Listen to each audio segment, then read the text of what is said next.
¿Qué tal, freaks? Mi nombre es Víctor Vázquez y soy coleccionista. Y si algo disfruto de coleccionar es tener primeras apariciones de mis personajes favoritos.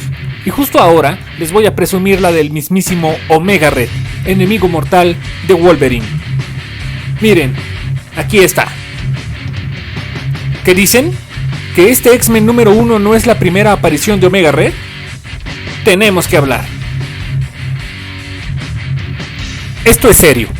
¿La primera aparición de un personaje se considera desde el cameo o desde la primera aparición completa? O aún más absurdo, ¿desde su primera vez impreso en un pedazo de papel?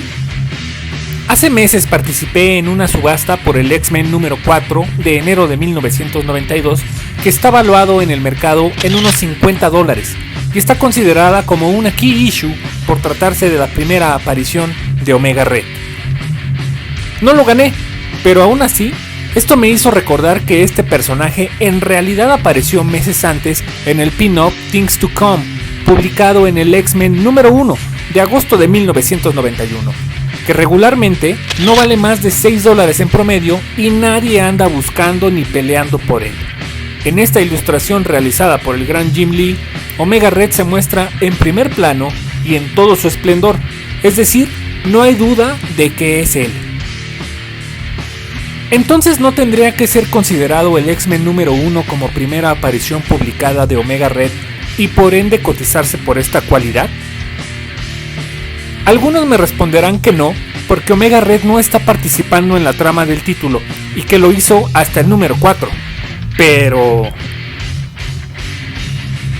un caso similar que sí le hace justicia al documento impreso, que en mi opinión es lo que a nivel histórico marca el inicio de la existencia de algo como esto, es el Marvel Previews número 95 del 2011, valuado en, pausa dramática, $1,500.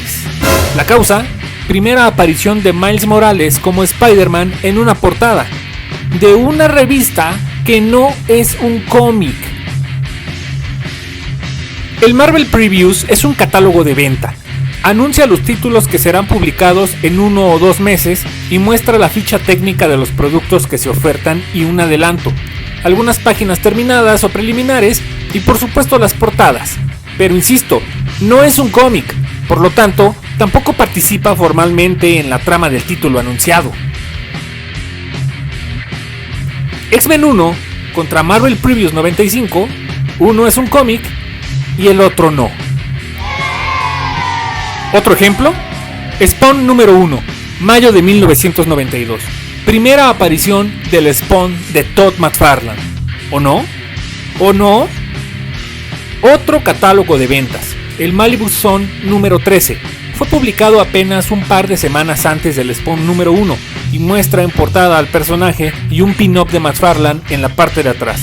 Está valuado entre los $100 y los $400 cuando el Spawn 1 apenas alcanza los 25.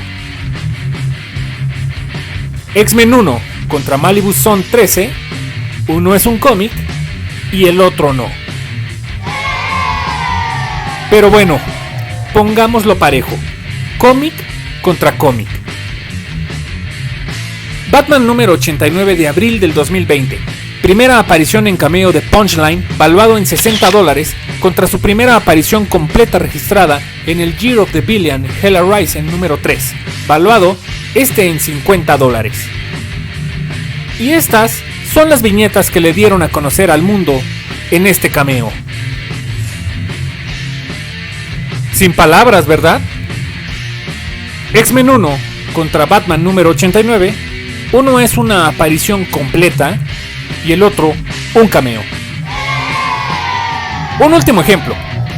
Algunos sostienen que el Wolverine número 80, abril de 1994, posee la primera aparición de X-23, como un líquido dentro de un tubo de ensayo con una etiqueta pegada al cristal que solo muestra un número 23. Este controversial número está valuado hasta en $20 cuando no superaba ni los 3 antes del supuesto descubrimiento, que por cierto Larry Hama ha negado, pues dice que no tiene relación con Laura Kinney, la oficial y vigente clon de Wolverine. Entonces, Si este simple dibujito incrementó el valor de Wolverine 80 un 1043%, ¿por qué el X-Men 1 no se evalúa por esta cualidad si muestra a Omega Red mucho mejor que en esto? Por todo lo anterior, debo decir que me siento feliz de contar con la primera aparición de este villano legendario, aunque seamos muy pocos los que la reconocemos como tal. Y es que, a decir verdad, ¿qué importa si es valuada a un alto o bajo precio? Para mí, eso ya es irrelevante, pues lo que me llena es disfrutar del arte y la historia sin querer hacerme millonario por un pedazo de papel. ¿Ustedes qué piensan? ¿Es o no es? Déjenme saber su opinión en comentarios, den like si soy merecedor, compartan si soy digno y por supuesto suscríbanse para seguir motivándome a hacer videos de cómics y figuras de mi colección, la cual también pueden encontrar en Facebook, Instagram y YouTube bajo el nombre del, ya saben, Freak Collector. Ligas en la descripción. Gracias. Adiós.